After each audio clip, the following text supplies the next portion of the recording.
बिस्मिल्लाहिर्रहमानिर्रहीम। Thank you women TV, मैं उनका शुक्रिया अदा करना चाहूँगा।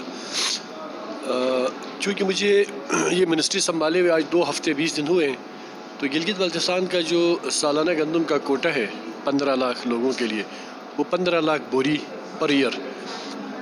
लेकिन आज से पहले किसी भी फेडरल गवर्नमेंट ने 15 लाख बोरी का जो कोटा है वो पूरा यहाँ के लोगों को नहीं दिया। यहाँ पे एक वो रीज़न ये पेश करते हैं कि आप लोग गंदम का रेट बढ़ा दें तो आपको आपका पूरा मेंशन कोटा मिलेगा। अदरवाइज़ 13 लाख समथिंग बोरियाँ जो मिलती हैं तो वो 6 अरब रुपए की सब्सिडी बनती है। उस 6 अरब के अंदर जितना आपका कोटा बनता है वो बनता है 13,60,70 हज़ार बोरी। वो बोरियाँ तो हमें मिलती हैं और इससे पहले भी गवर्नमेंट जो भी रही है उन्होंने दिया है। तो इस सिलसिले में अभी तो कल परसों इंशाल्लाह गंडापुर साहब और फेडरल फूड सेक्रेटरी साहब के साथ हमारी मीटिंग होगी कि हम चाहेंगे जो हमारा मेंशन कोटा है 15 लाख बोरी गिलगित बल्तिस्तान के लिए वो पूरा हम उनसे ले लें। तो बाकी उनका वफाक का ये कहना है कि या तो आप रेट बढ़ा दें और आप अपना डिमांड भी बढ़ा दें साथ साथ कोटे का। अगर आप रेट नहीं बढ़ाते तो फिर आपको वहीं मिलेगी गंदम जो आज से पहले हम देते रहे, लाइक 13 लाख समथिंग। बाकी गिलगित बल्तिस्तान में इस वक्त इतना कोई बड़ा इशू नहीं है गंदम के हवाले से, क्योंकि गिलगित बल्तिस्तान के बहुत सारे एरियाज़ स्नो बाउंड एरियाज़ हैं। वहाँ पे तो ऑलरेडी आपके अक्टूबर नवंबर में जितना गंदम का कोटा होता है वो आप गवर्नमेंट वहाँ पे डंपिंग कर चुकी होती है। वो जाके मार्च अप्रैल तक उनका कोटा वहाँ पे डंप है। तो उस बालाई इलाकों से इस वक्त हमारे लिए कोई परेशानी नहीं है।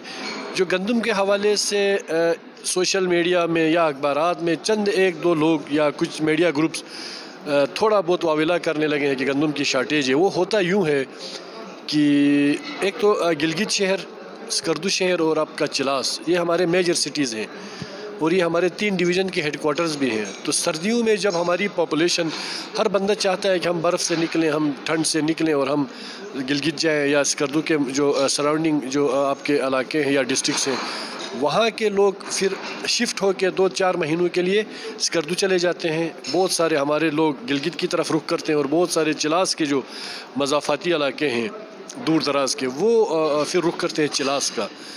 वहाँ पे जब पॉपुलेशन बढ़ जाती है एकदम, तो उनका जो पहले से मेंशन कोटा है लोगों का वो तो उनको मिलता है। जो लोग माइग्रेट होके वहाँ इन 3 शहरों में चले जाते हैं उनका कोटा ज़ाहिर है वो तो उनके डिस्ट्रिक्टों में है, वो शिफ्ट होके कोटा यहाँ पे नहीं आ सकता। वहीं लोग, उनके लिए थोड़ा सा फिर ये इशू ज़रूर उनको फेस होता है कि उनको यहाँ का जो डीलर है या यहाँ का जो डिपो है इसका गंदम का, वहाँ पे जब वो अप्रोच करते हैं गंदम या आटे के लिए तो वो फिर उनको कहा जाता है कि भाई हमारे पास आटा ऑलरेडी से शॉर्ट है। वो बेसिकली शॉर्ट इसलिए है कि इनको अगर वो देंगे तो तब शॉर्ट होगा, अदरवाइज़ जो मेंशन लोग हैं और जो मेंशन एरिया है वहाँ पे कोटा न तो काटा गया है न तो इस वक्त कोई कमी है गंदम के हवाले से। तो इनके दिनों में 1 लाख बोरी का ऐलान किया था फेडरल मिनिस्टर गंडापुर साहब ने। वो 1 हफ़्ता या विद इन 10 डेज़ उसको इम्प्लीमेंट भी करवाया था। 1 लाख बोरी वहाँ से इस्लामाबाद से उन्होंने भेजा। जो हमारे 10 डिस्ट्रिक्ट हैं GB के, 10 के 10 डिस्ट्रिक्टों में जो उस 1 लाख के अगेंस्ट में जो कोटा हर डिस्ट्रिक्ट का बनता था, बिल्कुल प्रॉपरली वो टाइम पे वहाँ पे गंदम पहुँची और बड़े शफाफ तरीके से लोगों तक वो गंदम पहुँची है। तो वो अभी असम्बली के अंदर भी ये बातें हमारे अपोजिशन के दोस्तों ने उठाई थी, तो उसका काउंटर जवाब मैंने भी क्लियरली दिया था, साथ मेरे दोस्त फतुल्लाह साहब ने। बल्कि उसको ये कहा कि कोरोना की वजह से लोग बड़े सफ़र थे, तो ये समझे कोरोना का पैकेज था 1 लाख बोरी। तो अब चूँकि हर इदारों के अंदर बहुत सारे अच्छे दोस्त भी होते हैं, ऑफिशियल्स या वहाँ के आप ज़िम्मेदारान समझें, बहुत सारे थोड़े बहुत आपको पता है फिर नालायक लोग भी होते हैं। तो मैंने जब से ये मिनिस्ट्री संभाली है मैंने कोई 4-5 प्रॉपर मीटिंगें इसी सिलसिले में, मैंने फूड डायरेक्टर साहब को और इसको सेक्रेटरी साहब को और डायरेक्टर को मैंने 5-6 दफ़ा अपने दफ्तर बुलाया और मैंने उनसे जब ब्रीफिंग ली, बहुत सारी जगहों की शिकायत भी थी। तभी मैंने आते ही, शायद मैं पहला आदमी था जिन्होंने अपने डिपार्टमेंट के अंदर मेरिट के ऊपर मैंने इनकी ट्रांसफ़र पोस्टिंग की थी। आपको मीडिया के ज़रिए आपने देखा भी होगा। जब मैंने ये पोस्टिंग्स की है तो मैंने एक टेस्टर मारा था, तो मुझे उसका जो रिएक्ट, बड़ी शख्सियात इनके पीछे जिनका हाथ था उनकी मुझे बड़ी सिफारिशें, तगड़े लोग थे। उन्होंने मुझे कहा फ़िलान की CSO को, फ़िलान की डायरेक्टर को, फ़िलान की असिस्टेंट डायरेक्टर को AD लाइक जो कहलाता है, उनकी पोस्टिंग आपने की तो आप उनको उधर भेज दें तो इधर भेज दें। मैंने उनको क्लियरली मैसेज दिया, मैंने मेरिट के ऊपर ये पोस्टिंग्स करवाई है, इस पे मैं वहीं करूँगा जो मेरा ज़मीर मुझे कहता है, और जिस काम के लिए मेरी कौम ने मुझे वोट दे के इस असम्बली में पहुंचाया है, तो मैंने कौम की खिदमत करनी है। मेरे लिए ये मैटर ही नहीं करता कौन किधर चला गया, मेरे लिए ये मैटर करता है कि कौन ज़्यादा डिलीवर करता है और कौन ज़्यादा शफाफियत के साथ काम करेगा, जो हार्ड वर्कर होगा। तो इस सिलसिले में 2-4 किस्म की शिकायतें मेरे पास आई हैं गंदम के हवाले से, जो आज से पहले इल्लीगली लोगों ने डीलर्स नॉमिनेट किए और अपनी मर्ज़ी के लोगों की पोस्टिंग्स लोगों को दिलवाई, और एक माफिया इसके अंदर आप समझे घुसा हुआ था। आहिस्ता आहिस्ता इंशाल्लाह चीज़ें स्ट्रीमलाइन करने की हम पूरी कोशिश करें, और मैं करके रहूँगा। मैं अल्हम्दुलिल्लाह मैं हार्ड वर्कर, सियासी वर्कर कारकुन हूँ, मुझे ये चीज़ें मैटर नहीं करती, ना मैं थकने वाला आदमी हूँ, न मैं किसी से डिक्टेशन लेता। मैंने कहा बड़ी बड़ी शख्सियात की मुझे कॉलें आई, मैंने बिल्कुल इग्नोर किया। मैंने कहा मुझे अपना काम करने दें और मैं वही करूँगा जो मेरा ज़मीर मुझे कहता है कि आप इसको फॉलो करें। तो इस सिलसिले में इंशाल्लाह मेरी पूरी कोशिश होगी। अब तो चूँकि आपको पता है गिलगित बल्तिस्तान में इस वक्त बहुत सारे इलाकों में तो -15 से -18 तक टेम्परेचर गिरा हुआ है, तो अपनी इस वक्त मूवमेंट भी नहीं हो सकती। बहुत सारे एरियाज़ हैं जहाँ पे स्नो बाउंड्स एरिया हैं, जहाँ पे इस वक्त हम ईजी अप्रोच भी नहीं कर सकते। जनवरी का महीना शायद इस हवाले से मेरे लिए मुश्किल होगा। इंशाल्लाह फरवरी मार्च में मैंने गिलगित बल्तिस्तान के 10 डिस्ट्रिक्टों के अंदर एक सेल डिपो के अंदर तक भी जाके मैंने ख़ुद से मॉनिटरिंग भी करनी है, मैंने चेक भी करना है, मैंने सिस्टम को ख़ुद से देखना है, और वहाँ की कम्युनिटी को बुला के जिस डिस्ट्रिक्ट में मैं जाऊँ वहाँ के ज़िम्मेदारों को बुला के मैं उनसे मैं पूछूंगा भी कि उनके साथ क्या रवैया है फूड डिपार्टमेंट का, किस तरीके से उनको गंदम मिलती है, और अगर मिलती भी है तो प्रॉपरली मिलती है या कि नहीं।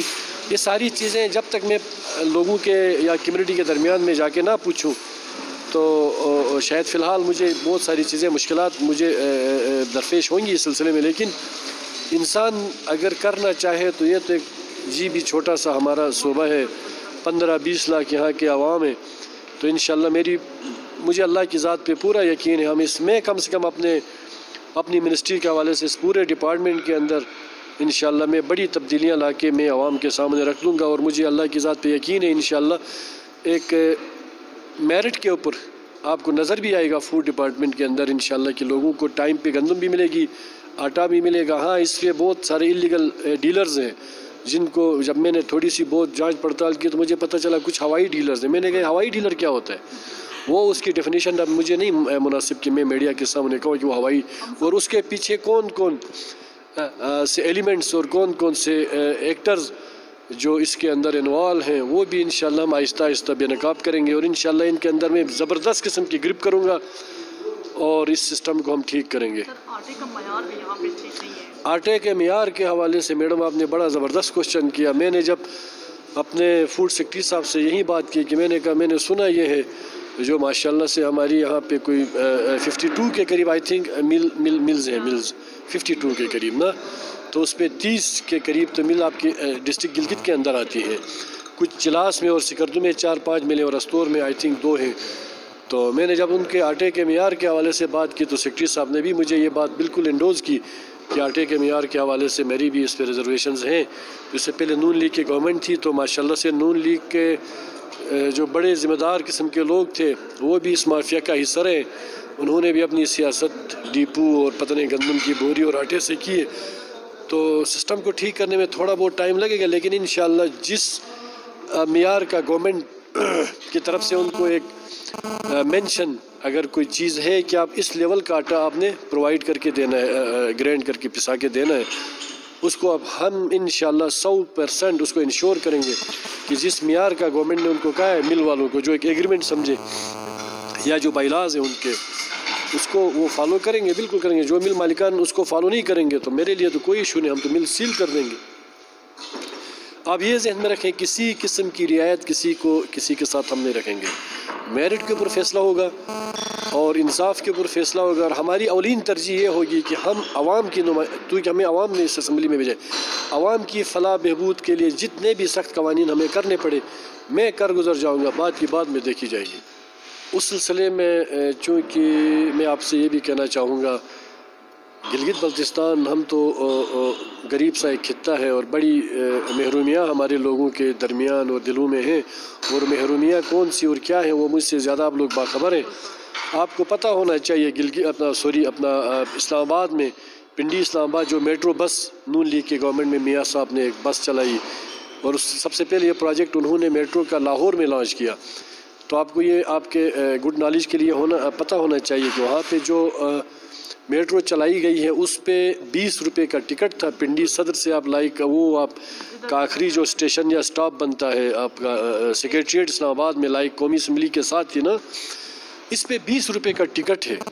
हालांकि 20 रुपये से इस वक्त आप एक माचिस की डब्बी ही खरीद सकते हैं। अब 30 रुपये, मैंने सुना 30 रुपये भी कुछ भी नहीं है। अब आप ये अंदाज़ा करें उस पिंडी वाले मेट्रो में एक बंदा जो साहिब इस्तिताअत है, जिसकी अच्छी आमदनी है, चाहे वो गवर्नमेंट सेक्टर का मुलाजिम हो, चाहे वो बिजनेसमैन हो, और आपको पता है शहरों में जो प्राइवेट सेक्टर है उस पर 47% जॉब्स हैं, चाहे आप पंजाब में जाए, आप KPK में, सिंध में जाए। तो मेरा मतलब इन शॉर्ट ये है कि लाहौर में और पिंडी में जो मेट्रो है उस पर सब्सिडी अरबों रुपए की पर मंथ है। अरबों रुपए की सब्सिडी गवर्नमेंट देती है। आप समझ गए। वहाँ तो सारे बड़े बड़े शहर हैं, वहाँ पे रोज़गार है, वहाँ पे अच्छे लोग, वहाँ पे अच्छी आमदनी वाले लोग हैं। उनको जब गवर्नमेंट अरबों रुपए की सब्सिडी देती है तो गिलगित बल्तिस्तान की ये गरीब और बड़े महरूम किस्म के लोग हैं हम, और हम बॉर्डर के लोग हैं स्पेशली, तो हमारे लिए 6 अरब रुपए गवर्नमेंट के लिए कोई बड़ी चीज़ नहीं है, ना कोई माने रखती है। मैं सब कुछ पार्टी से हट के अगर गिलगित बल्तिस्तान के सपूत के बेटे के अगर मैं अपने ज़मीर को झंझोड़ के अगर कहूँ तो ये इंतहाई नाइंसाफ़ी है। आज से पहले अब तो हमारी गवर्नमेंट अभी स्टार्ट हो गई है, हमारी पूरी कोशिश होगी इंशाल्लाह। इस सिलसिले में CM साहब को मैंने 2 दफ़ा स्ट्रांगली CM साहब से मैंने रिक्वेस्ट ये की है कि जब भी आप PM साहब से आप मिलेंगे, काइंडली आप अपने एजेंडे पे गंदम का कोटा इसको आप ज़रूर डिस्कस करें। ये कम से कम भी 18 लाख बोरी पर ईयर होना चाहिए, और वो पूरा हमें मिलना भी चाहिए। दूसरे एंड पे आपके नॉलेज के लिए, शायद आपने कभी ये कैलकुलेशन नहीं की होगी, गिलगित बल्तिस्तान के लिए 15 लाख बोरी 15 लाख लोगों के लिए है, जबकि आपका टूरिज़म सेक्टर की तरफ आप जाएं तो एवरेज में 18-20 लाख लोग गिलगित बल्तिस्तान टूरिज़म के सेक्टर में टूरिस्ट जो यहाँ पे आता है गिलगित बल्तिस्तान के ये इलाके को देखने के लिए, तो आप अंदाज़ा करें कि 5 महीने इसको मैक्सिमम ले लें, अदरवाइज़ तो 4 महीने का सीज़न है जो हमारे डोमेस्टिक टूरिस्ट आता है पूरे पाकिस्तान भर के मुख्तलिफ़ इलाकों से। तो आप 4 या 5 महीनों में 20 लाख टूरिस्ट यहाँ पे आता है, और वो भी तो आखिर आके यहाँ पे खाना शाना खा के पी के चला जाता है। आज तक किसी टूरिस्ट ने क्या आटा या गंदम वहाँ से बोरी अपनी गाड़ी की डिग्गी में तो डाल के नहीं आया, तो वो भी जो बर्डन है वो भी तो डायरेक्ट हमारे इस आटे के कोटे के ऊपर बढ़ता है। तो मैं तो ये भी चाहूँगा कि जो टूरिस्ट का फ़्लो है, और हमारे इस दफ़ा तो PM साहब हमारे लीडर हैं खान साहब, उनका नज़रिया, उनकी विज़न भी ये है कि हम टूरिस्ट को मतलब और ज़्यादा बेहतर तरीके से इनके लिए फैसिलिटेट भी करें और टूरिस्ट बढ़े, और हम सब की मईशत भी उससे मजबूत होगी। जब टूरिस्ट बढ़ेगा तो ऑटोमेटिकली यहाँ पे रश बढ़ेगा, जब आबादी बढ़ेगी तो हमें गंदम की ज़रूरत पड़ेगी या आटे की। तो टूरिस्ट के हवाले से भी मैंने CM साहब से बात की थी, जब टूरिस्ट का फ़्लो बढ़ता है तो हमें गंदम की शार्टेज तो ज़रूर होगी। यही आटा या गंदम आपकी मिलों से निकल के आपके होटलों में चला जाता है, आपके रेस्टोरेंट में और हर जगहों पे। तो ये देखें तो इनडायरेक्टली ये तो 15 लाख टूरिस्ट रखें और 15 लाख हमारी GB की आबादी रखें, 30 लाख आबादी बनती है कम से कम। जो कोटा आता है वो 30 लाख लोग हमारे खा पी के चले जाते हैं। तो इस सिलसिले में भी ये बिल्कुल बड़ा वैलिड पॉइंट है। मैंने CM साहब को कहा कि आप टूरिज़म सेक्टर की जो टूरिस्ट का फ़्लो है उस सिलसिले में भी आप PM साहब को कन्विंस करें, और ये हमारा राइट भी बनता है। देखें तो जो हमारे गरीब लोग हैं, ठीक है ना, उनके सामने आप जाके अगर ये वाली बात कहें तो आपको बहुत सारी आगे से तलख बातें सुनने को मिलेंगी।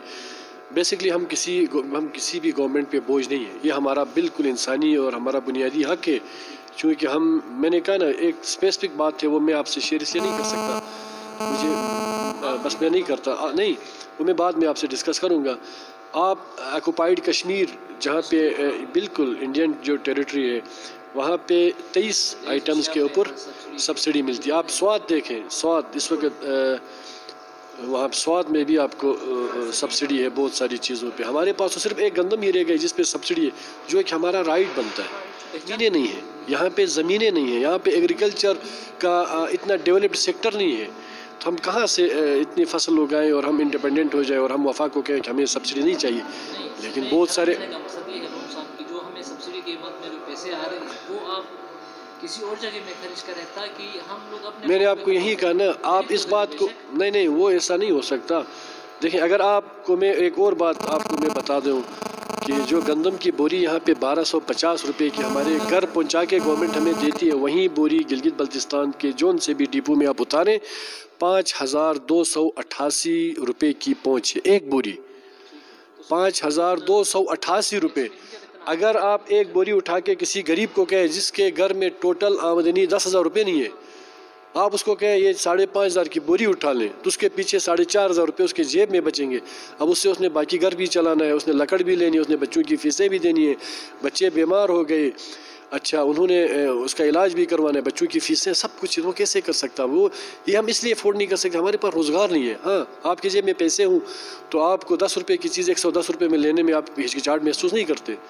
ये तो अब सिर्फ हम चंद एक लोग अगर हम ये सोचें कि हम तो अफोर्ड कर सकते हैं, या एवरेज में आप जाएं 80% लोग हमारा ये कर सकते हैं।